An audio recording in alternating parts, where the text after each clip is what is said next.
Dear students, आप सब कैसे हैं। आज हम लोग चैप्टर 6 के अंतिम टॉपिक डीएनए फिंगरप्रिंटिंग पर बात करने चल रहे हैं।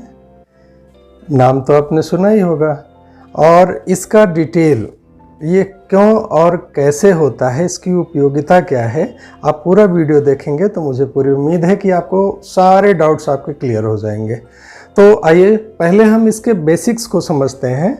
आफ्टर दैट ये कैसे होता है इसको समझते हैं, फिर ये क्यों होता है इसको विद एग्जाम्पल समझते हैं। तो चलिए शुरुआत करते हैं। जैसे मान लीजिए कि ये मैं हूं, ये आप हैं और ये मिस्टर एक्स हैं, ठीक है। इन सभी पर हम विचार करते हैं। मान लीजिए कोई एक गुणसूत्र जैसे 1 से लेके 23 तक होता है, 1 से लेके 23 तक जोड़े गुणसूत्र होते हैं। हम लेते हैं क्रोमोसोम नंबर 10 को। 10 पे हम देख रहे हैं कि ये इस तरह का स्ट्रक्चर हमारा है, इस तरह का स्ट्रक्चर आपका है और ये मिस्टर एक्स का है। यहाँ देखने में कहीं कोई असमानता नहीं है। आप जानते हैं कि हमारे मनुष्यों में जो न्यूक्लियोटाइड का क्रम है जीनोम में, वो 3 × 10⁹ बेस पेयर का होता है, बेस पेयर्स होते हैं। और जो सबसे खास इंटरेस्टिंग बात है वो ये कि इतने बेस पेयर्स में 99.9% हम सबका बेस पेयर समान होता है। सभी मनुष्यों के जीनोम में 3 × 10⁹ बेस पेयर्स होते हैं और इन बेस पेयर्स में सभी मनुष्य में इस धरती पर कहीं भी किसी भी कोने में हो, यदि वे मनुष्य हैं तो उनका 99.9% बेस पेयर समान होता है। कितना भिन्न होता है? 0.1%।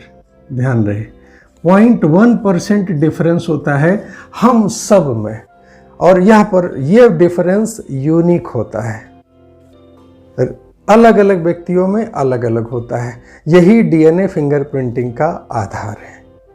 डीएनए फिंगरप्रिंटिंग की खोज एलेक्स जेफरी साहब ने की, इसीलिए इनको फादर ऑफ डीएनए फिंगरप्रिंटिंग कहा जाता है। नाम याद रखिएगा, ये बहुत इंपॉर्टेंट है। एलेक्स जेफरी साहब, इन्होंने ही डीएनए फिंगरप्रिंटिंग की खोज की थी, आविष्कार किया था। तो चलिए देखते हैं, समझते हैं इसका बेसिक क्या है। जैसे मैं हूं, आप हैं और ये मिस्टर एक्स है। इन्हीं तीनों की मदद से हम पूरे सिस्टम को समझने वाले हैं। आपको पूरा वीडियो देखना है पूरी बात को समझने के लिए। तो अब मान लेते हैं हम इसका क्रोमोसोम नंबर 10 ले लेते हैं। 1 से लेके 23 जोड़े में कोई भी ले सकते हैं, बट चलो हम 10 ले लेते हैं फॉर एग्जाम्पल। तो ये है, अब ध्यान दें कि इसमें क्रोमोसोम नंबर 10 सारे जोड़े में है, ठीक है। अब हर जोड़ा जिसमें 2 गुणसूत्र हैं, हमको एक माता से मिला, एक पिता से मिला। मान लेते इसको हम ए भी कर देते हैं। ए कर देते हैं माँ का और बी कर देते हैं पिता का। ये पिता से मिला। इसी तरह आपका ए मिला माँ से और बी मिला पिता से। मिस्टर एक्स का ए मिला माँ से और बी मिला पिता से। हम सबको प्रत्येक जोड़ी गुणसूत्र में एक मिलता है माता से और एक मिलता है पिता से, ठीक है। अब हम इसी को थोड़ा सा और डिटेल करते हैं। इन गुणसूत्रों को हम थोड़ा सा फैलाते हैं। हमें पता है गुणसूत्र बने होते हैं डीएनए के, तो इसको हम स्ट्रेच करते हैं, खींचते हैं, तो हमें कुछ इस तरह मिलते हैं तीनों का। अब हम कैसे बनाते हैं देखिए।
यहाँ पर ये ध्यान दीजिए कि ये तीन व्यक्ति अलग अलग हैं, मैं हूँ, आप हैं और ये मिस्टर एक्स हैं। लेकिन इन तीनों के जब क्रोमोसोम नंबर 10 के गुणसूत्रों को खींचा गया तो इसमें जो हिस्से पाए गए, देखा गया कि इस लोकेशन पे ये एक्सॉन है, एक्सॉन, ये एक्सॉन है, और ये बीच में इंट्रॉन है। इन दोनों में अंतर क्या होता है? एक्सॉन्स जो होते हैं ये प्रोटीन सिंथेसिस का कोड होता है, यानी कि हम इनको कह सकते हैं ये जीन्स हैं, ये जीन्स हैं, ये एक्सॉन्स जीन्स है, इनमें प्रोटीन सिंथेसिस का कोड है। लेकिन इनके बीच में इनका परसेंटेज कम है, जो प्रोटीन सिंथेसिस का कोड होता है वो हमारे पूरे क्रम का केवल 2% है, इनकी संख्या कम होती है। बीच में जो ज़्यादा हिस्सा है ये इंट्रॉन है, जिसमें प्रोटीन सिंथेसिस का कोड नहीं होता। तो दोनों में पहली बात जान लीजिए कि जो एक्सॉन्स होते हैं, जो प्रोटीन सिंथेसिस का कोड होता है, ये हम सब में 100% समान होता है। जो मेरे में है वही आप में है, वही मिस्टर एक्स में भी है। ये जो प्रोटीन सिंथेसिस के कोड हैं ये सारे के सारे 100% समान होते हैं। यही कारण है कि मेरे में भी 2 हाथ, पैर, आँख, नाक, कान, शरीर के अंदर में स्टमक, लीवर, हार्ट वगैरह वगैरह जो भी चीज़ें हैं वो सिमिलर हैं। ठीक है, तो अगर ये हमने क्रोमोसोम नंबर 10 को लिया है तो इस पर पाए जाने वाले जो जीन्स हैं वे बिल्कुल सिमिलर है, 100% सिमिलर है हम तीनों में। फिर हम देखते हैं इंट्रॉन्स जिसमें प्रोटीन सिंथेसिस का कोड नहीं है, उसकी क्या स्थिति है। इसमें भी हमें, आप में और मिस्टर एक्स में 99.9% की सिमिलरिटी है, इंट्रॉन्स में भी, बीच वाले में भी।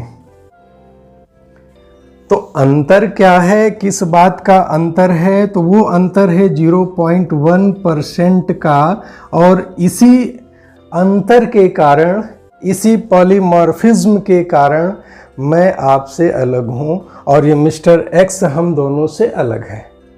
तो ये 0.1% का जो डिफरेंस है वो क्या होता है? तो वो पहली बात कहाँ होता है ये जान लीजिए कि इंट्रॉन्स में होता है, यहाँ जो नॉन कोडिंग एरिया है इसमें होता है। और कैसे होता है? वो ऐसे होता है, वो जो वेरिएबल रिपीटिशन होता है उसके कारण होता है। तो वो कैसे होता है? मान लीजिए हम एक ले लेते हैं ATCG, फिर ये आ रहा है ATCG, ATCG। अब आप ध्यान दें, ये वेरिएबल रिपीटिशन है। रिपीटिशन का मतलब देखिए एक ही क्रम ATCG ATCG ATCG लगातार आ रहा है ना, यही खास बात है, यही इसमें खास बात है। जैसे हमको जो A यानी माँ से मिला यह 3 बार मिला, 1 2 3 बार, ठीक है। जो पिता से मिला मान लीजिए 5 बार मिला, 1 2 3 4 5 बार मिला 10वें नंबर पे, ठीक है। आपको जो माँ से मिला यही ATCG, यही क्रम, यह रिपीटिटिव जो सीक्वेंस मिला, यही इसको VNTRS बोलते हैं। VNTR, variable number of tandem repeats, इसी को कहा जाता है। इसका जो फुल फॉर्म है इसको VNTRs भी कहते हैं। VNTR यानी कि variable number of tandem repeats, ये होता है। और इसकी जो संख्या होती है यही भिन्न होती है, और यही हमारे आपकी भिन्नता का आधार है। यह जितना ज़्यादा भिन्न होगा उतना ज़्यादा हम में आप पे भिन्नता होगी, और यह जितना ज़्यादा क्लोज होगा उतनी ही ज़्यादा हम में आप में समानता होगी। इसी तरह परिवार में भी यह समानता मिलती है, भिन्नता मिलती है, दोनों चीज़ें हैं। भिन्नता जितनी होगी उतने भिन्न होंगे, जितने समानता मिलेगी उतने समान होंगे। अब मान लीजिए आप हैं, आपको जो माता से मिला ये क्रम ATCG, ये मान लीजिए 2 मिला, ठीक है। जो पिता से मिला वो मान लेते हैं 4 मिला। ठीक है, ये कोई संख्या मिल सकती है, ये 10, 15, 20 तक जा सकती है, 50 तक जा सकती है। मिस्टर एक्स को जो मिला, ये मान लेते हैं माता से इनको जो मिला वो 6 मिल गया, 2, 3, 4, 5, 6। और जो पिता से मिला वो मान लेते हैं 2, 3 और ठीक है 3 या 4 मान लेते हैं, 4 मिल गया, 4 मिल गया। ठीक है, कोई दिक्कत नहीं। तो अब ये जो ATCG है, ये जो पाया जाने वाला है, देखिए ध्यान दीजिए, जब हम इसको इस क्रिया को करते हैं, DNA फिंगरप्रिंटिंग को करते हैं, तो यह केवल एक क्रोमोसोम का नहीं लेते हैं, हम केवल एक क्रोमोसोम का यहाँ पर उदाहरण लिए हैं। कई क्रोमोसोम्स का लिया जाता है। एक क्रोमोसोम में एक माता से एक पिता से मिला। ठीक है, यहाँ पर ये हो गया। ठीक, तो अब आपके समझ में आ गया होगा कि DNA फिंगरप्रिंटिंग का जो आधार है, जो 0.1% का डिफरेंस है, वो इन VNTRS के कारण होता है, इन रिपीटेड सीक्वेंस के कारण होता है, जिनके नंबर्स अलग अलग होते हैं, अलग अलग गुणसूत्रों पर पाए जाते हैं। यही हमारी भिन्नता का आधार है, साथ ही साथ यही DNA फिंगरप्रिंटिंग का भी आधार है। ठीक, तो अब आगे बढ़ते हैं कि इसमें होता क्या है, इसके स्टेप्स क्या हैं, इस बात को समझते हैं। तो सबसे पहले DNA फिंगरप्रिंटिंग के स्टेप्स में जो हिंदी मीडियम के बच्चे हैं उनको भी आपको पेज नंबर 133 पे मिलेगा। वही सारे स्टेप्स जो यहाँ इंग्लिश में लिखे हैं, वही चीज़ें हिंदी में लिखी गई हैं, आप इसको वहाँ से ले सकते हैं। तो सबसे पहला काम करते हैं आइसोलेशन ऑफ DNA। पहले तो इसको ये जान लीजिए कि इसका उद्देश्य क्या है, DNA फिंगरप्रिंटिंग का उद्देश्य क्या है। तो इसके 2 उद्देश्य हैं प्रमुख रूप से। नंबर 1, ये फॉरेंसिक साइंस में यूज होता है, और नंबर 2 पैटर्निटी डिस्प्यूट्स में होता है।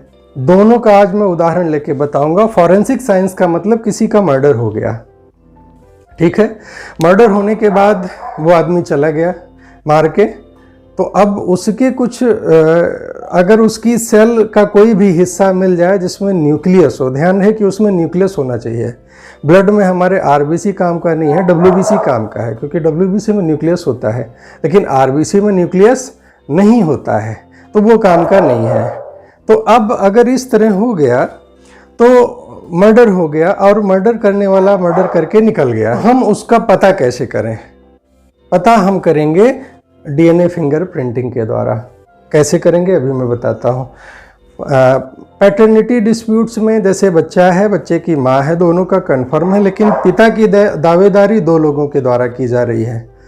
दोनों कहते हैं कि इसका पिता मैं हूँ, तो इसका भी पता DNA फिंगरप्रिंटिंग द्वारा चल जाता है। या कोई ये मानने से इनकार कर रहा है कि मैं इसका पिता नहीं हूँ, तो उसका भी पता DNA फिंगरप्रिंटिंग के माध्यम से चल जाता है। तो ये कैसे होता है, इसके स्टेप्स क्या हैं, तो आइए इस पर हम चर्चा करते हैं। सबसे पहले ये जान लीजिए कि सबसे पहला जो काम होता है आइसोलेशन ऑफ DNA। पहले तो उस व्यक्ति का हम DNA प्राप्त करते हैं, ठीक है, सेल से, न्यूक्लियस से DNA प्राप्त करते हैं। ओके, ये DNA हमको उसके स्किन से, हेयर फॉलिकल से, स्पर्म से, बॉडी के किसी भी सेल से हमको मिल सकता है। और मज़े की बात यह है कि हमारा जो पूरा शरीर है, उसकी प्रत्येक कोशिका की जो DNA प्रोफाइल होती है वो बिल्कुल समान होती है। एक बात और मैं बता दूं बच्चों की, जब DNA फिंगरप्रिंटिंग की बात आती है तो थोड़ा कन्फ्यूजिंग होता है। इसको DNA प्रोफाइलिंग भी कहते हैं, क्योंकि जो DNA का प्रोफाइल होता है वो हमारी प्रत्येक कोशिका का एक जैसा होता है, ये बिल्कुल तय है।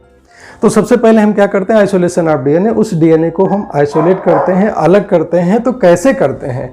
बाई डेंसिटी ग्रेडियंट सेंट्रीफ्यूगेशन, घनत्व प्रवणता के सेंट्रीफ्यूगेशन के द्वारा प्राप्त करते हैं। एक खास घनत्व में उसको घुमाते हैं खास स्पीड पे, तो हमें क्या होता है, कुछ इस तरह का प्राप्त होता है। तो जो ये मास DNA होता है, जो ज्यादा मात्रा में DNA होता है, ये हमारे काम का नहीं होता। जो कम मात्रा में होता है, ये इसको सैटेलाइट DNA कहते हैं। सैटेलाइट DNA, यही इस जो टेक्नोलॉजी में है, यही सैटेलाइट DNA ही यूज होता है, इसी का प्रयोग किया जाता है। अब ये सैटेलाइट डीएनए में यही, इसमें ये सैटेलाइट डीएनए यही का हिस्सा यही है जो कि नॉन कोडिंग होता है, और सब में इसका जो VNTRS होता है ये स्पेसिफिक होता है। ठीक है, इसमें भी दो कैटेगरी होती है, micro satellite and mini satellite. Micro satellite ही इस तकनीक में इस्तेमाल किया जाता है, ये बच्चों ध्यान देना। ठीक है, तो प्यारे बच्चों, जो सैटेलाइट डीएनए होता है जिसकी मात्रा कम होती है, जब इसको हम प्राप्त करते हैं तो ये इसकी कम मात्रा होती है, तो सैटेलाइट डीएनए के माइक्रो सैटेलाइट हिस्से से ये VNTRS प्रोब ये प्राप्त होता है, तो इसका हम प्रयोग करते हैं। Then digestion of DNA by restriction endonuclease. ध्यान रहे कि ये जो डीएनए प्राप्त होता है ये लंबे होते हैं, इनको टुकड़ों में काटा जाता है। टुकड़ों में काटने का काम कौन करता है? जैसे हम चला रहे हैं, कैंची की तरह चला रहे हैं ना, तो जो डीएनए की कैंची होती है उसके द्वारा हम काटते हैं। तो डीएनए की कैंची कौन सी है? वो है रिस्ट्रिक्शन एंडोन्यूक्लिएज। यह एक एंजाइम है, यह किसी खास हिस्से पे काटता है, ऐसा नहीं कि चाहे जहां काट दे। रिस्ट्रिक्शन एंडोन्यूक्लिएज एंजाइम कई प्रकार के होते हैं। पहली बात, हर प्रकार इस किसी खास हिस्से को ही काटता है, उस हिस्से को पैलिंड्रोम कहते हैं। पैलिंड्रोम की विशेषता क्या होती है? उसको ऐसे समझिए, जैसे हम लिखते हैं मलयालम, मलयालम, तो अब मलयालम में देखिए, हम चाहे पीछे से पढ़ें मलयालम, चाहे मलयालम एक भाषा है, तो इसको जैसे आगे से पीछे से पढ़ें तो हमें वही क्रम मिलता है। बिल्कुल यही बात पैलिंड्रोम्स में भी होता है। हर रिस्ट्रिक्शन एंडोन्यूक्लिएज का जो पैलिंड्रोम होता है वो स्पेसिफिक होता है, विशिष्ट होता है, और उसी स्थान पर यह उसको काटता है। तो digestion of DNA by restriction endonuclease, अर्थात रिस्ट्रिक्शन एंडोन्यूक्लिएज की मदद से ये जो लंबे रहते हैं इनको हम कई टुकड़ों में काट देते हैं। ये पहला काम करते हैं। इसके बाद सेपरेशन ऑफ डीएनए फ्रैगमेंट्स। अब जो टुकड़े बन गए हैं डीएनए के, इनको हम सेपरेट करेंगे, अलग करेंगे बाय इलेक्ट्रोफोरेसिस, इलेक्ट्रोफोरेसिस के द्वारा। अब ये प्रोसेस बड़ा इंपॉर्टेंट है, इसको अच्छे से समझना है ये काम कैसे होता है। अब यहीं से कभी कभी छोटा क्वेश्चन भी आ जाता है, केवल जेल इलेक्ट्रोफोरेसिस पूछ लिया जाता है या केवल इलेक्ट्रोफोरेसिस पूछ लिया जाता है, तो वहाँ आप जानेंगे कि वहाँ ये क्रिया होती कैसे है, ये स्टेप कैसे है। मैं बात कर रहा हूँ थर्ड स्टेप की, separation of DNA fragments by electrophoresis. ये होता कैसे है? तो देखिए ये कैसे होता है।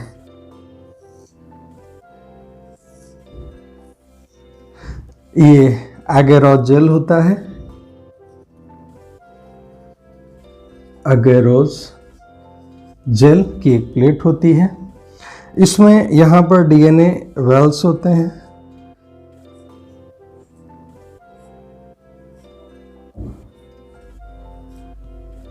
इसको डीएनए वेल यानी कि डीएनए का कुआं कहते हैं।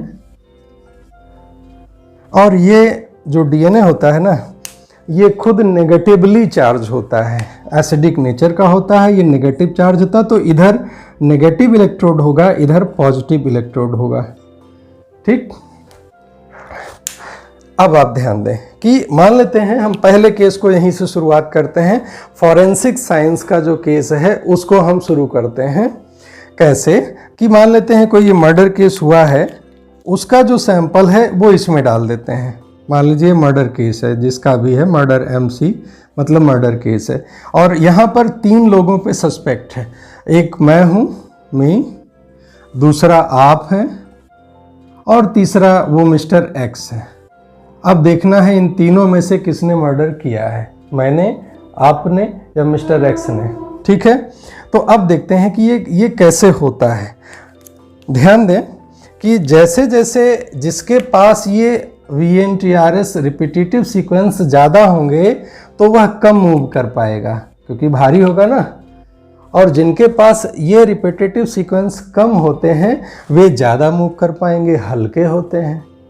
तो अब आप ध्यान दें, इनके संख्या जो निर्धारित होती है यहाँ पे इस पैटर्न में, इसमें इसको ऐसे कर सकते हैं जैसे 1 2 3 4 5 6 7 8 9 ऐसे ऊपर तक जाता है। तो ये on the basis of in repetitive sequence की बात होती है। तो जैसे मेरा है ना, तो अब मेरा कहाँ कहाँ आएगा, आइए देखें। मेरे में एक में है 3, तो 3 के सामने ये यहाँ हमने कर दिया, ये आया लगभग यहाँ पे, ठीक 3। और दूसरा जो गुणसूत्र का दूसरा है जो हमें पिता से प्राप्त हुआ है, उसमें है 1 2 3 4 5, तो उसको हम 5 के सामने यहाँ कर देते हैं, ये आ गया यहाँ पे, ये हमारा डीएनए पैटर्न मिल गया, ठीक। इसके बाद हम देख रहे हैं आपका, आप में पहले है 2, तो 2 का मतलब ये हो गया 2, ये यहाँ आ गया, ठीक। और इसके बाद जो दूसरा पिता से मिला है आपको, उसमें है 4, 1 2 3 4, यानी ये हो गया यहाँ, ये मिल गया, ठीक है। इसके बाद मिस्टर एक्स का जो ए है, जो माता से मिला है, वो उसमें रेपिटेटिव सीक्वेंस है VNTRS 1 2 3 4 5 6, तो ये हो गए 6, ये मिस्टर एक्स का है, 6 हो गया। और जो दूसरा मिला है वो 4, 1 2 3 4, ये हो गया 4, यहाँ पे मिल गया, ठीक।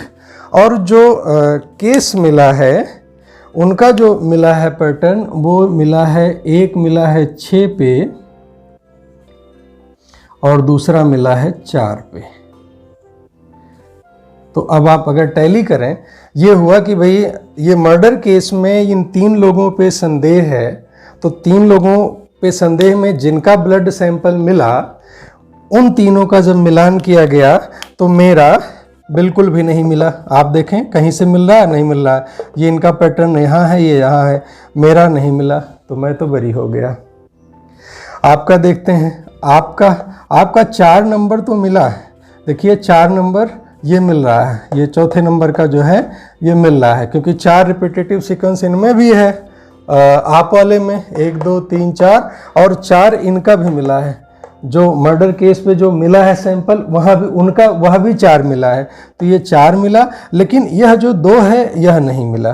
तो अब एक, हम तो क्रोमोसोम 10 की ही बात कर रहे हैं ना, दूसरे भी क्रोमोसोम्स तो देखेंगे, उसके पैटर्न और मिलेंगे, फिर हमको और डिटेल में मिलेंगे। तो ये हो गया। तो आपका जो है वो नहीं मिल रहा है, पूरी तरह 100% नहीं मिल रहा, एक मिल रहा है, एक नहीं मिल रहा है। तो और आगे देखेंगे, अगर और मिलता है तब तो ठीक है, लेकिन जो मिस्टर एक्स हैं उनका इसी में पूरा मिल जा रहा है। देखें ये 6 हैं, ये भी मिल गया, और ये 4 हैं, ये भी मिल गया। यानी कि मर्डर किसने किया? मर्डर मिस्टर एक्स ने किया, ना मैंने किया ना आपने किया। तो मिस्टर एक्स को पकड़िए और जेल में डालिए, हम आप तो बच गए। तो इस तरह से डीएनए फिंगरप्रिंटिंग के एक क्रोमोसोम से इन VNTRS के क्रम से हम पता करते हैं, ठीक है। अब मान लीजिए इसी तरह हम केस लेते हैं पैटर्निटी केसेस में, इसी को अभी का अभी समझ लेते हैं कि ये कैसे होता है। मान लीजिए ये है बेबी, ठीक है, थोड़ी देर के लिए इसको भी हम लोग समझ ही लेते हैं अभी के अभी। मान लीजिए ये है बेबी, ये बेबी का डीएनए प्रोफाइल है, और ये मदर का है। मदर में कोई कंफ्यूजन नहीं होता, मोस्टली मदर को पता है, मदर एक ही हो सकती है, बट इन दोनों में से ये मिस्टर एक्स है और ये मिस्टर वाई है, इनमें ये कंफ्यूजन है कि ये जो बेबी है इसका पिता कौन है।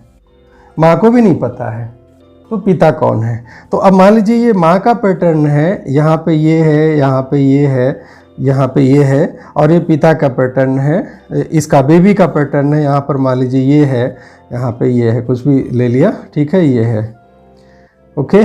तो अब जो मिस्टर वाई हैं इनका पैटर्न यहाँ से ये मिल गया, यहाँ से ये दोनों मिल ही गया है, यहाँ से ये मिल गया, ठीक है। लेकिन इनका जो पैटर्न है मिस्टर एक्स का, वो यहाँ से है, वो यहाँ से है। मान लो एक आध मिल भी गया तो कोई बात नहीं, एक आध मिल सकता है, 100% डिफरेंट भी नहीं होता, और एक यहाँ से है।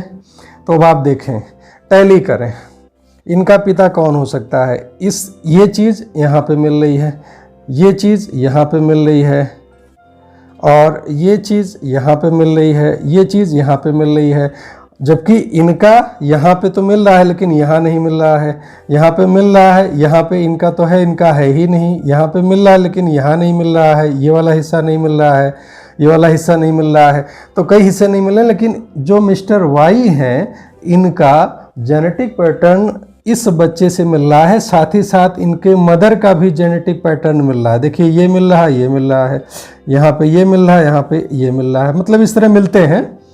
तो इसका जो बेबी का जेनेटिक पैटर्न है इसका माँ से तो मिलेगा ही मिलेगा, साथ ही साथ जो इसका ओरिजिनल फादर होगा उससे मिलेगा। तो हम यहाँ पर क्लियरली देख सकते हैं कि मिस्टर वाई जो हैं ये इसके पिता हैं, मिस्टर एक्स इसके पिता नहीं है, क्योंकि जीन्स में 100% नहीं मिल रहा है। बच्चों में इसमें काफ़ी मिल जाता है, 100% नहीं 50% की बात होती है, क्योंकि 50% पिता से इसको मिला है और 50% माता से मिला है, तो इसका जो 50% है वो उसके पिता से मिलना चाहिए, इसका 50% इसकी माता से मिलना चाहिए, क्योंकि हमको 50% मिल रहा है ना मदर से, 50% फादर से मिल रहा है। तो ये जो 50% मिला है, ध्यान रहे कि जो इंट्रांस के ये वेरिएबल नंबर्स होते हैं ये वंशानुगत होते हैं, एक पीढ़ी से दूसरी पीढ़ी में जाते हैं, इसलिए इस बच्चे में इसको मदर से 50% मिलेगा और फादर से भी 50% मिलेगा।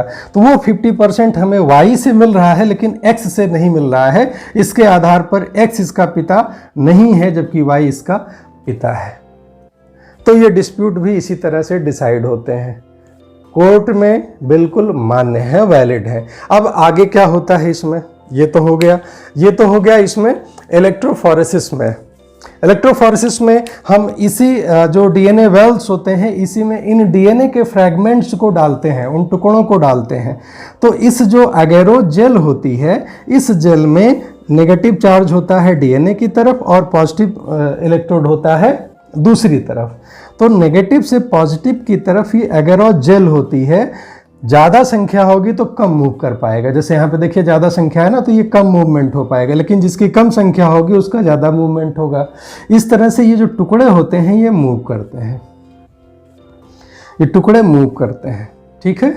अब ये तो मूवमेंट हो गया, लेकिन अब डीएनए तो दिखाई पड़ता नहीं, फिर क्या करते हैं, अब आगे की टेक्नोलॉजी में फिर इसको ट्रांसफ़र करते हैं, कहाँ, transferring blotting of separated DNA fragments to synthetic membranes that is nitrocellulose और नायलॉन। इसको सदर्न ब्लॉटिंग कहा जाता है। सदर्न ब्लॉटिंग में क्या करते हैं, जो डीएनए ये आगे पीछे सेट हो गए हैं इसको हम ट्रांसफ़र करते हैं बहुत केयरफुली, बड़ी सावधानी से। किस पर, तो नाइट्रोसेलुलोज पे या नायलॉन पे। इस प्रक्रिया को सदर्न ब्लॉटिंग कहते हैं। अब हमने इसको ट्रांसफ़र कर लिया, अभी भी बात नहीं बनी, डीएनए तो हमारे आ गए, नाइट्रोसेलुलोज पे आ गए, इस एगेरो जेल से नाइट्रोसेलुलोज पे आ गए, लेकिन अभी भी दिखाई नहीं पड़ रहे हैं। तो क्या करते हैं, उसका hybridization using labelled VNTR probe. ये बड़ा इंपॉर्टेंट टॉपिक है। क्या होता है इसको ध्यान से देखिएगा, समझिएगा।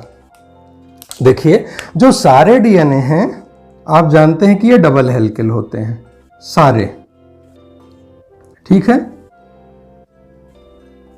इसमें क्या करते हैं, हम पहले इसका डीनेचुरेशन करते हैं।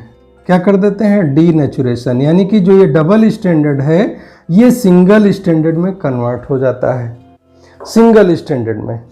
और अब सिंगल स्टैंडर्ड में होने के बाद इसका हम हाइब्रिडाइजेशन करते हैं, किसके द्वारा, लेबल्ड VNTR प्रोब के द्वारा। प्रोब ऐसे टुकड़े होते हैं, ऐसे सिंथेटिक टुकड़े होते हैं जो इसी के कंप्लीमेंट्री होते हैं। कंप्लीमेंट्री का मतलब समझ लीजिए, जैसे ATCG हमारा ये है, ATCG ये हमारा रिपीटेटिव सीक्वेंस है, तो इसका कंप्लीमेंट्री क्या होगा, ध्यान दीजिए। ए का T होगा थायमीन, थायमीन का एडेनिन होगा, साइटोसिन का गुआनिन होगा और गुआनिन का साइटोसिन होगा। ये हमारा क्या है, रिपीटेटिव प्रोब है। प्रोब ये सिंथेटिक होता है, आर्टिफिशियल होता है। तो अब इसी प्रोब को जो हमारी लैब में बनाया गया है, यह रेडियो एक्टिव होता है। इसमें दो खास बातें हैं, पहली बात तो सिंथेटिक होता है, नंबर 2 ये रेडियो एक्टिव होता है। और इसी से हम इसको हाइब्रिडाइज करेंगे। तो ये क्या होगा, ये इसके साथ हमारा वाला डीएनए का जो कंप्लीमेंट्री सीक्वेंस है ये जुड़ जाएगा। ये जुड़ गया, ये इसके साथ जुड़ गया, ये इसके साथ जुड़ गया, यहाँ पर ये जुड़ गया। जो पहले वाला था वो हट गया। अब ये जो जुड़ गया इसको हम प्रोब कहते हैं। क्या कहते हैं? प्रोब कहते हैं। इसको जोड़ने का पर्पस क्या है, उद्देश्य क्या है? ये रेडियो एक्टिव होता है और हम जानते हैं कि रेडियो एक्टिव पदार्थ कोई भी है तो रेडियो एक्टिव वेव्स निकालता है, और वो हमको जब हम अल्ट्रावायलेट रेज में उसको देखते हैं, उस कैमरे में देखते हैं, तो उसको हमें बैंड के रूप में दिखाई देता है। जब हम उसकी इमेजिंग करते हैं, फोटो लेते हैं, तो हमें बैंड्स के रूप में दिखाई देता है। तो जो ये VNTRS प्रोब्स होते हैं ये इसके साथ हाइब्रिडाइज किए जाते हैं, जोड़े जाते हैं। After that detection of hybridized DNA fragments by autoradiography. और सबसे अंत में ये जो हमको प्राप्त हुआ, इतना करने के बाद फिर हम इसका ऑटो रेडियोग्राफी फोटो लेंगे, और तब हमें यह वाला नहीं दिखेगा, जो इसका असली वाला है वो नहीं दिखेगा, बट ये जो हमारा प्रोब है इसका बैंड के रूप में हमें दिखाई देगा। और इस तरह से हमें डीएनए का जो प्रिंट है, जिसको हम फिंगरप्रिंट कहते हैं, वो हमें प्राप्त हो जाता है। और इसी तरह सारे का, हमने केवल एक का लिया है ना, इसका इसका इसका, ये सारे का इस तरह से हमें प्राप्त हो जाता है। और फिर हम उसको उससे कंपेयर करके निष्कर्ष प्राप्त कर लेते हैं। तो प्यारे बच्चों, ये सारा स्टेप कंप्लीट हो गया, एंड आई थिंक इसमें और कुछ नहीं बचा है। तो इसी के साथ ये चैप्टर पूरी तरह कंप्लीट हो गया। आगे से हम नया चैप्टर शुरू करने जा रहे हैं, और आपको यह अच्छी तरह समझ में आया होगा, मुझे उम्मीद है। तो इसको लाइक ज़रूर करिएगा, साथ ही साथ शेयर करिएगा। ज्ञान है, बांटते रहना चाहिए, आपको भी करना चाहिए। कोरोना में अपना ख्याल रखिएगा। All the best. Thank you.